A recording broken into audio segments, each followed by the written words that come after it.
Well, it's Matt Kirkner, your host this week and every week for the Tech Ed podcast. I want to begin today with a question for our audience. Have you ever ridden in a self-driving vehicle? Have you ever ridden in an autonomous vehicle? My answer to that question until about 3 months ago was no. And then I had an opportunity to ride in what is called the Badger. It is a self-driving vehicle, an autonomous vehicle that travels around the streets of Racine, Wisconsin, and it literally drives itself. Nobody is operating the vehicle using smart sensor technology, artificial intelligence, machine learning. The vehicle follows traffic signs, traffic signals. It avoids pedestrians. It stops when a car is coming and it's supposed to stop. All the things that we would do as people when we're operating our vehicle, that autonomous vehicle did as well. And I'll be honest with you, I was blown away by that experience. Would you believe that Elon Musk, just a few short months ago himself, said that within 10 years, we will not be able to buy a new vehicle that doesn't drive itself? Every single vehicle we buy 10 years from now, according to Musk, will be self-driving. And when we think about that future, when we think about the way technology is evolving, that kind of blows our mind. And I can tell you that when I share that story with people, a lot of people roll their eyes and say, yeah, right. You know, it's kind of the same way they rolled their eyes 10 years ago when people were talking about, I don't know, a rocket ship that would blast itself off into space and then be able to land back on the same launch pad or another launch pad in reverse so that it could be used again. We all know that Elon Musk and SpaceX figured out a way to do that. Whether or not this prediction about self-driving cars 10 years from now is true or not, we live in an amazing world and an amazing era of advancing technology. We are going to talk all about that technology today by somebody who is an expert in so many of these areas. My guest today is Dr. David Noyce. If you don't know David, he is the Executive Associate Dean of the University of Wisconsin-Madison College of Engineering. I've had an opportunity to spend time with Dr. Noyce and his team over the course of the last several months, seeing all the amazing work that they are doing at UW-Madison. This promises to be a really, really fantastic episode of the Tech Ed podcast. And with that, Dr. David Noyce, it is a pleasure to welcome you aboard. Thank you. Appreciate that.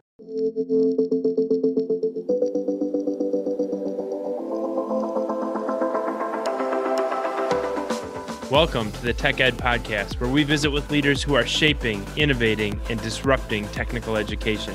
People who are not afraid to think differently, not afraid to try something new, all with the goal of securing the American dream for the next generation of STEM and workforce talent.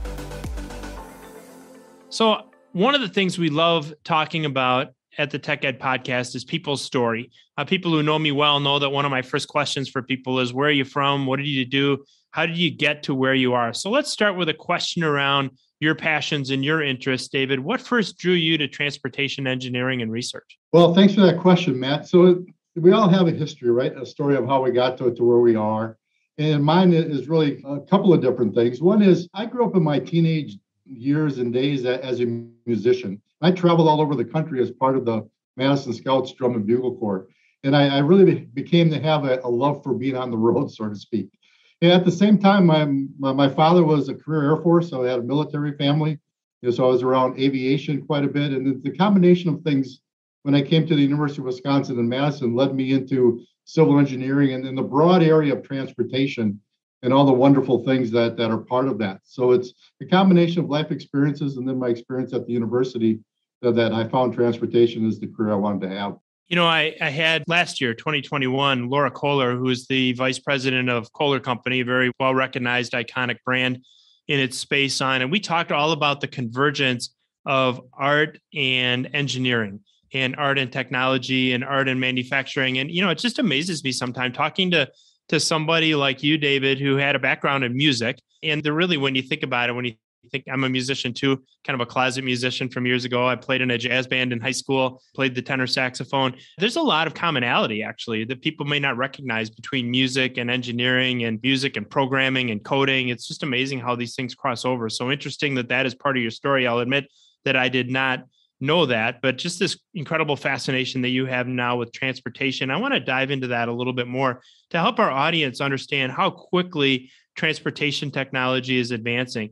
And let's kind of keep this at 30,000 feet, but compare your research focus when you began at UW-Madison now 20 years ago with the kind of work that you and your team are doing today? Well, I'll tell you, man, I mean, some things don't change, right? So there's some things, and for example, we were the developers and implemented the flashing yellow arrow signal that you see now at signalized intersections for left turns. And we still work on that topic. I started working on that in 1995, and we're still doing research today. So the fundamentals of traffic engineering really haven't changed. But clearly what's changed in the 20 years now is the influx of the technology, a bit of what you talked about at your introduction. As technology and developers and others look to move forward in terms of transportation and how we're looking at connected vehicles and the opportunity to have this autonomous vehicle on the roadway, all the data flow and technology that goes along with that. Clearly, that's where we have to focus our energies on now at the university. And the transportation community is pretty much all centered around how do we make this system ultimately work. It is incredible how that technology is advancing and how your research, which, some of which I was able to get a bird's eye view into when we were together a couple short weeks ago, from the flashing yellow light, right, which was advanced in its own way, right, in terms of changing traffic patterns and in terms of improving efficiency, improving safety on the road, to now all this amazing technology, artificial intelligence, machine learning, connected systems, sensors, self-driving vehicles. It is, as we said in the introduction, an amazing era in which we live. Now, in addition to being the Executive Associate Dean at UW-Madison, you're the Director of the Traffic Operations and Safety Laboratory called TOPS, which has become recognized as a leading transportation research institute literally across the United States. So what types of research are you doing at TOPS? Yeah, thank you for that. So the TOPS lab is approaching 20 years. So it's something I started when I came to the University of Wisconsin in Madison, and extremely proud of the long life of a research lab. Many times research labs don't last that long, but we've been very fortunate to keep everything going. Based on its name, traffic operations and safety, that's been our theme throughout and part of the core research area that I've been focused on. But I will tell you, we have 40 people now involved with the TOPS lab, from faculty members like myself to full-time research staff to the graduate students and undergraduate students that are involved in the lab. So needless to say, we've expanded into many different research areas, and really every area of transportation, we have something that we're looking at to help move research forward. But let me just quickly mention a couple of what I think our key strengths are. So we have a data center. We have something we call the Wisconsin Transportal, which is home to many different types of transportation data systems. And that's really the key foundation to a lot of what we do within our lab research. But we're looking at all elements of safety, what we can do to reduce the number of fatalities and injuries on our roadway system. We're looking at operational improvements. How do we make the system more efficient? We think about introducing technology to the roadway. And we have a demonstration roadway just off campus here, where we've loaded the roadway with technology and sensors and detectors, and see how that will allow vehicles to communicate in the future. And obviously, we work with our local city, county, state governments, and our departments of transportation to help move their agendas forward as well. You're right. Data is changing literally every aspect of life. It doesn't matter what space we're in. Quite honestly, it doesn't matter what guests we have on the podcast and what types of research or what innovation, what business they're running. Everybody is kind of fascinated with data. And in your world, this isn't anything new, right? Going all the way back 20 years that your team has been working on some of these emerging technologies and being a part of bringing those amazing technologies to life and putting them into practice in the way that we operate on the roadways and the way that we drive safely and so on. I'm also impressed by the number of partnerships that you have. As you mentioned, nothing that you do operates in a vacuum. You're working closely with state government officials, with local government officials, as you look at traffic patterns, as you look at, again, driving safely, as you look at creating the roadways of the future. So just really, really interesting research that you're doing with the TOPS program. Now, as if being the Director of Traffic Operations and Safety Laboratory wasn't enough, as if being an Executive Associate Dean wasn't enough, you're also the Associate Director of the Safety Research Using Simulation, also known as Safer Sim Center. Tell us about this really high-tech simulator, the Safer Sim, and the research that you're doing with it. I'll mention again this flashing yellow arrow concept very quickly, because that was the basis for how I got into driving simulation.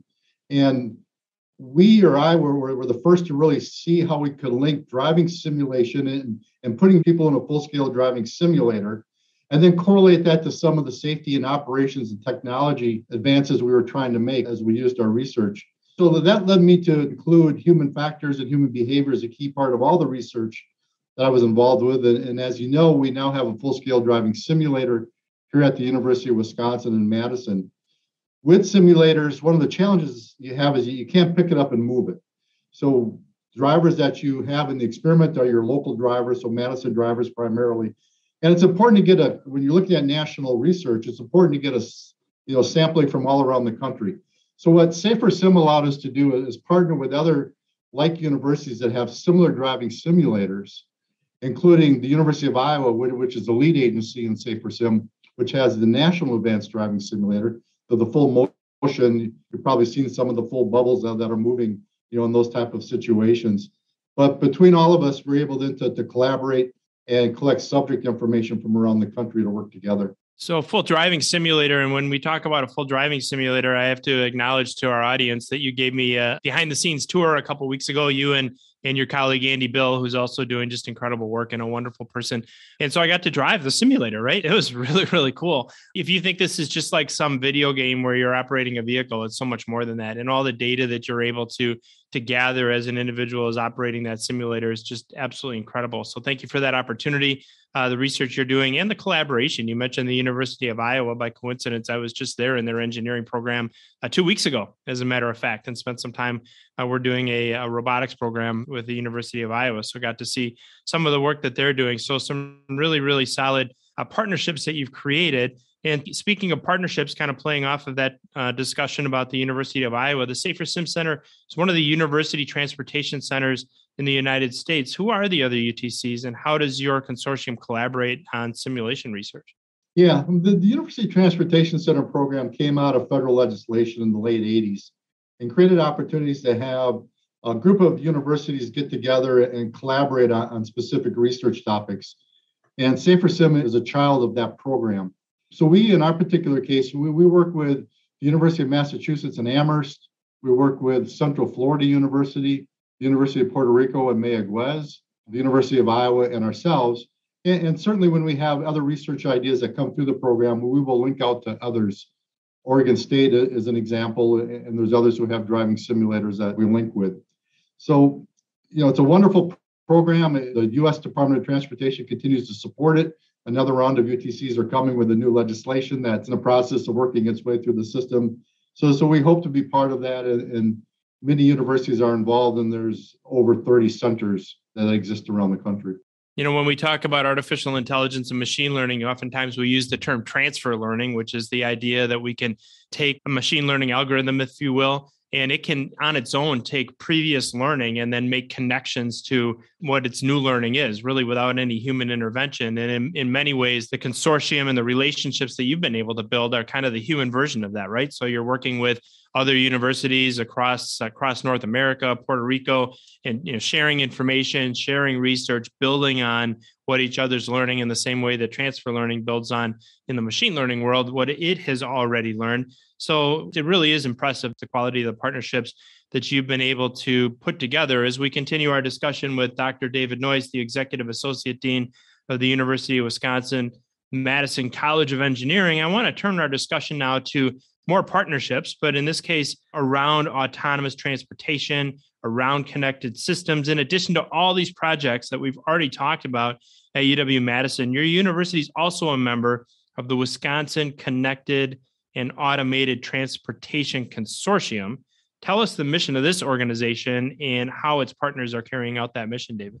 We put together the consortium to begin to bring together people with like interests. And that means beyond just the university and the academics, but thinking about the private sector and those companies in Madison, both public and private, that are interested in the same things we are in advancing autonomous transportation forward. We were designated in one of the previous federal programs as the autonomous vehicle testing facility. And we worked with local agencies here in the Wisconsin area to have those facilities available.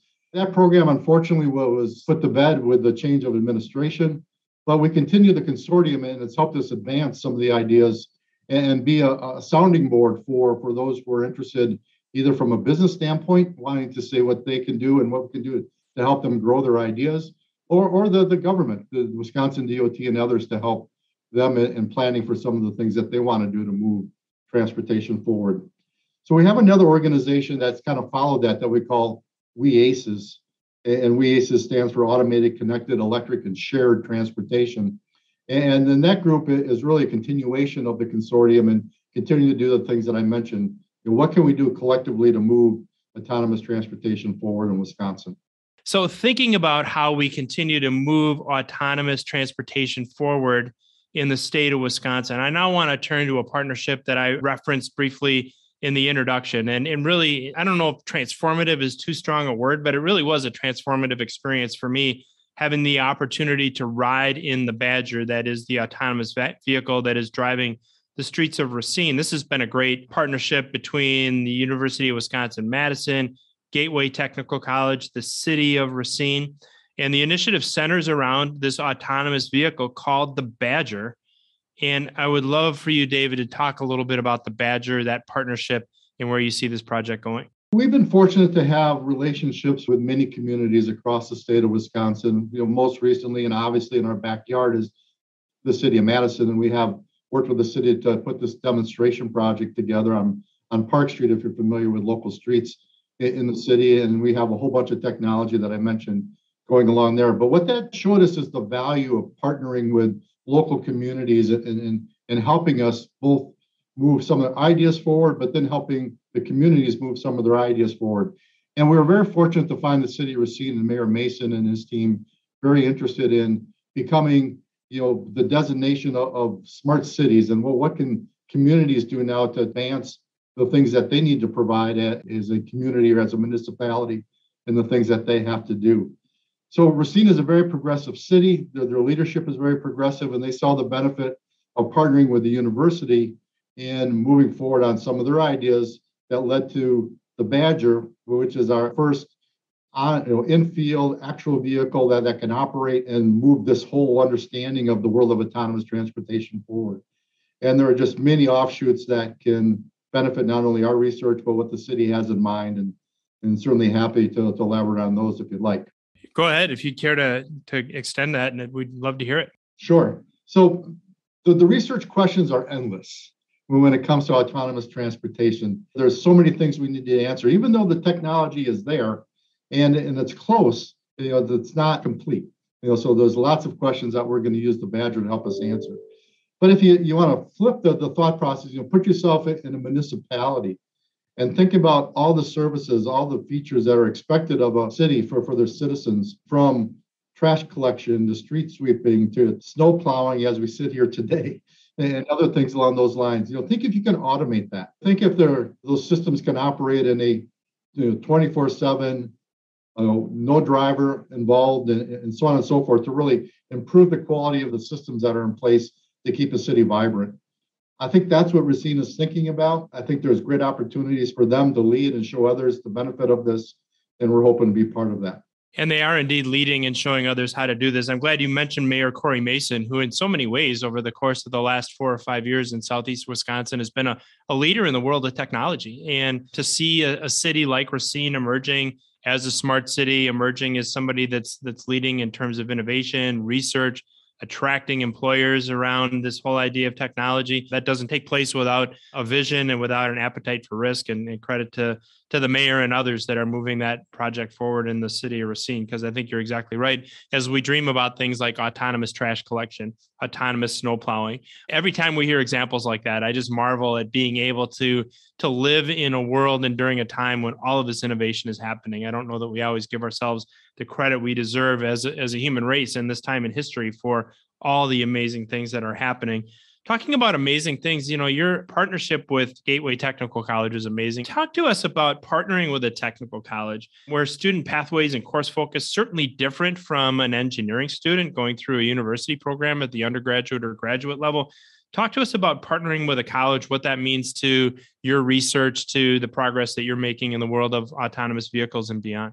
There's just a rapid amount of new knowledge that's being developed in this world as we begin to move in this automated vehicle type of way. And frankly, we're all learning together. It doesn't matter, if you're in high school and technical school at the university or in my role as a professor. And this is a wonderful opportunity for all of us to work together in creating not only what the badger will be able to do, but also learning and understanding together, the functions of the data flow, understanding all the sensors and the other pieces of information that are used to collect the data.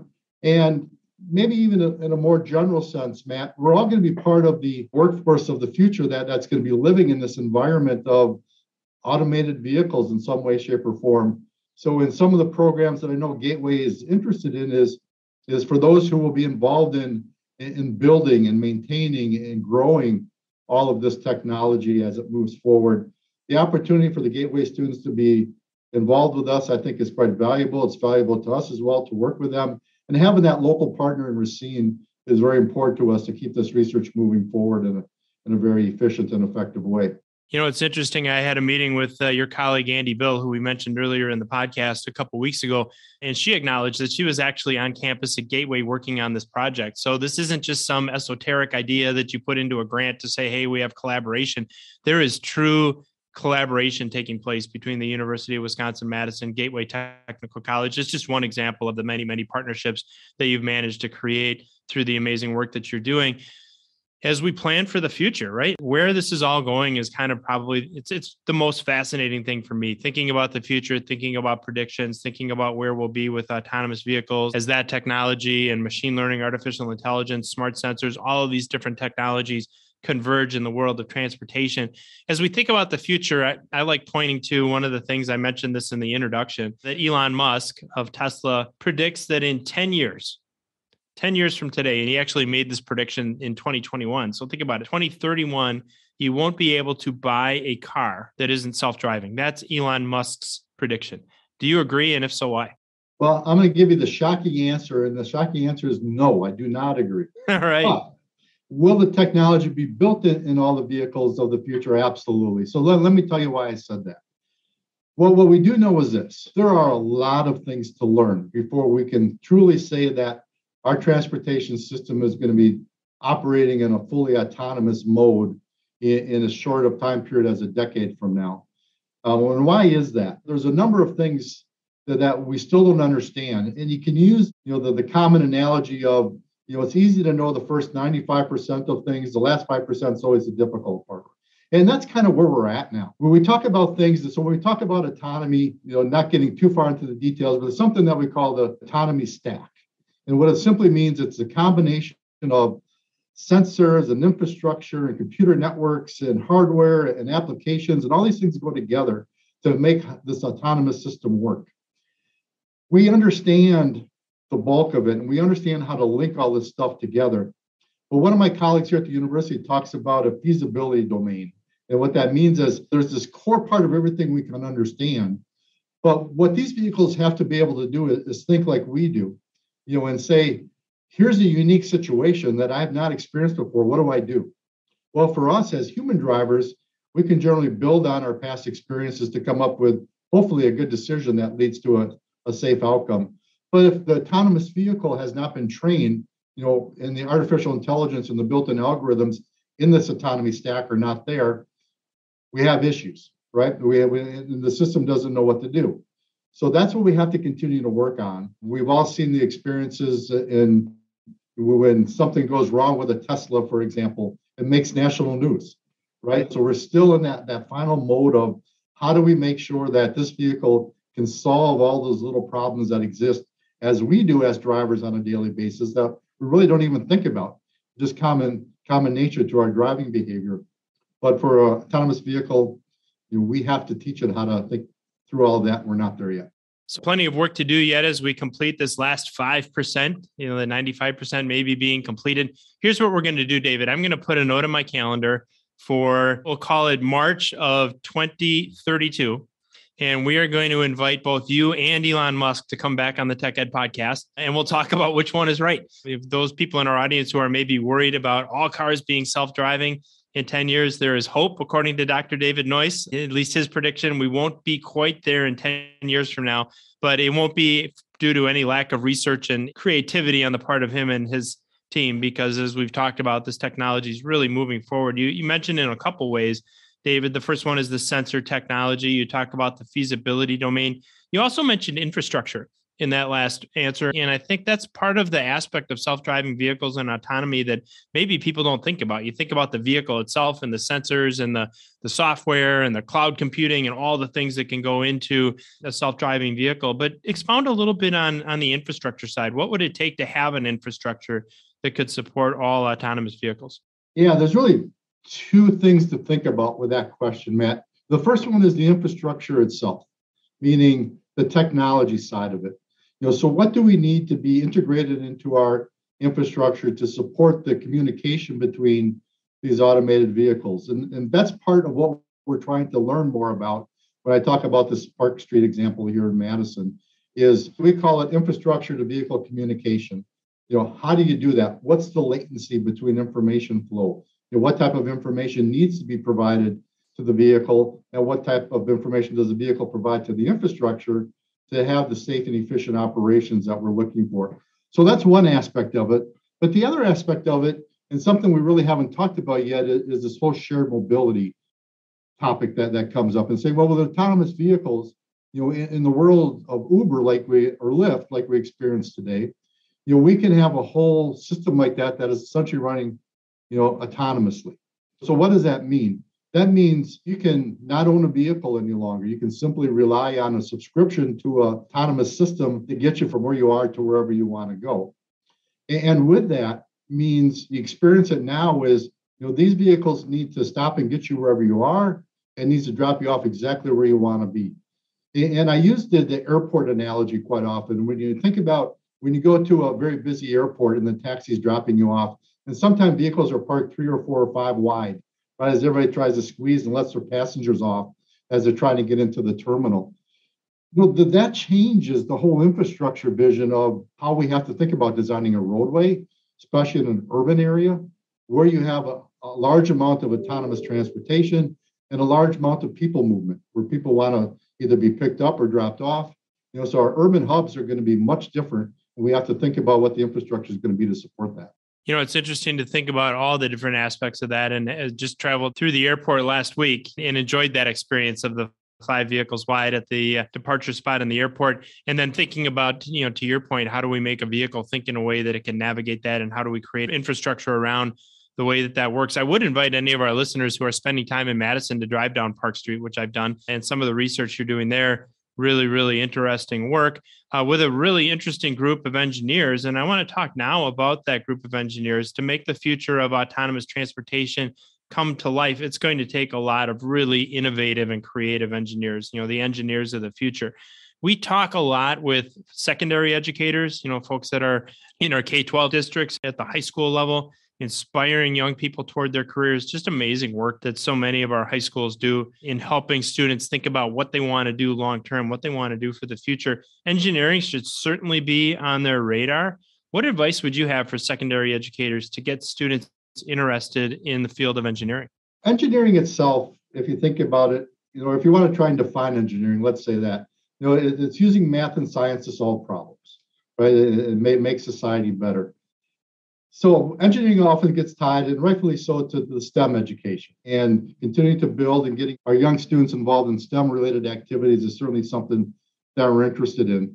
But what we're trying to do as well, Matt, and I'll use my professional society, the American Society of Civil Engineers, as an example, is we're not talking about roadways and bridges and other things that are traditional to civil engineering. We are producing future world vision 3D movies and other things to show what the potential is of engineering of the future. In fact, there's an IMAX production underway that will be out next year to show, those who may be interested in the civil engineering side of the world, what that might be. So what we have to tell students now is to think big. The world is changing daily as we sit here today, where we have our generation of students coming into the college now that, the first generation that's grown up with a cell phone in their hand, right? And used to that quick information with a quick search on your phone, you can learn most anything in these days, right? So as we talk about moving forward in that area, and we get into some of the things you mentioned with artificial intelligence and machine learning and robotics, those are all things that students seem to have some interest in today. In our world, transportation has a role in all of this. So there's societal impacts, there's grand challenges we need to chase. And I would hope that anybody who is involved in the science and learning side of the world sees the benefit of engineering and all the great things that we're going to need to explore as time goes on. I really appreciate the way you started that answer by saying engineering is using math and science to solve problems and make society better. And, first of all, I love really, really succinct mission statement. I'm going to use that. That is absolutely perfect. And dissecting that sentence a little bit, obviously math and science, if a student is into math, if they enjoy algebra, if they enjoy calculus, or even if they're just getting through it because they want to do something that's interesting on the back end of that process. If you enjoy physics, if you enjoy chemistry, if you enjoy physical science, there are whole career opportunities to, as you put it, use that to solve problems. So if you like puzzles, if you like problems, if you like trying to figure out how to do something better, great careers in engineering. And then the way that you ended that makes society better. And anytime that we can drive what we do back to helping somebody else, here at the Tech Ed podcast, we talk about securing the American dream for the next generation of STEM and workforce talent. In the end, that's why we exist.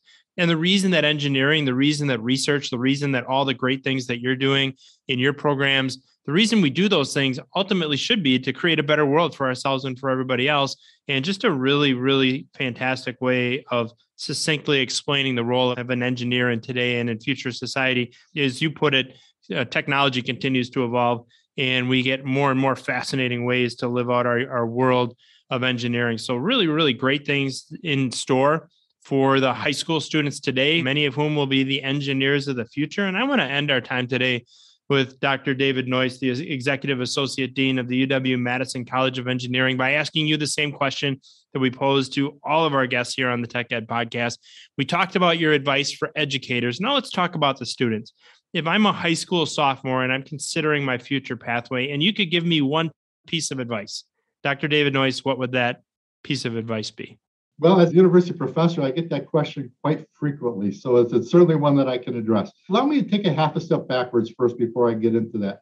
And that is, we used to tell students, in high school, what type of advice would I give them in order to grow into the engineering field? And it was, take as many math classes as you can, right? And learn all the science things, physics and so forth that you can. And certainly that's still important today. But one of the interesting things about engineering, as we sit here today and as it grows, is, I'm a civil transportation engineer. When I do my research, I don't work with other civil transportation engineers. I work with mechanical engineers, industrial engineers, and electrical engineers, and so forth. And it's a very collaborative type environment.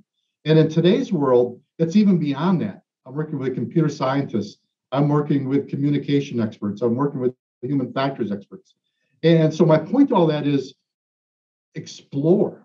So one of the things I tell young students is explore all parts of the education opportunities that you have coming through high school. And yes, do well in your math courses, but take advantage to really see, because the world is not a single silo anymore. It's exploring with lots of us working together on these topics.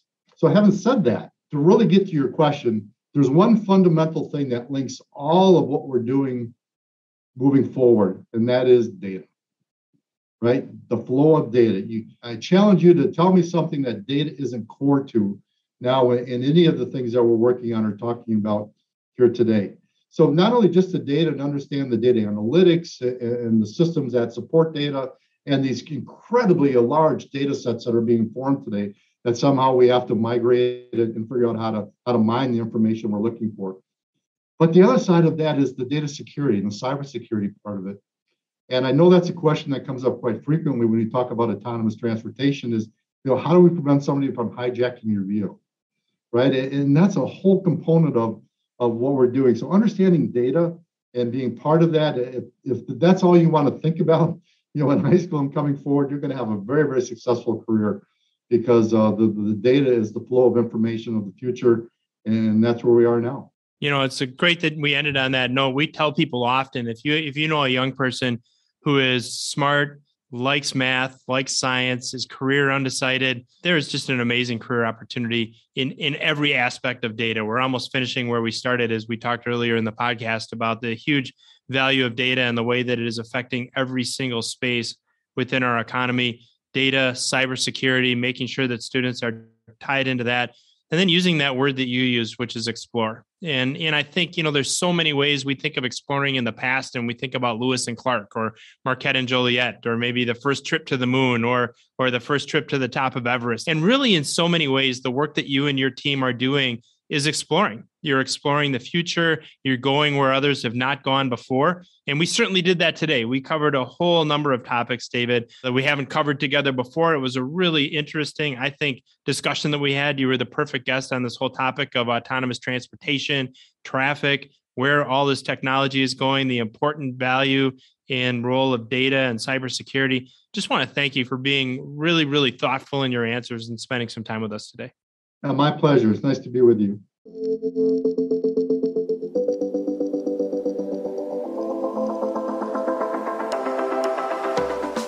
Thanks for joining us for this episode of the Tech Ed Podcast.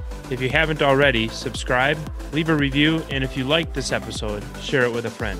New episodes launch every Tuesday, so listen in next week.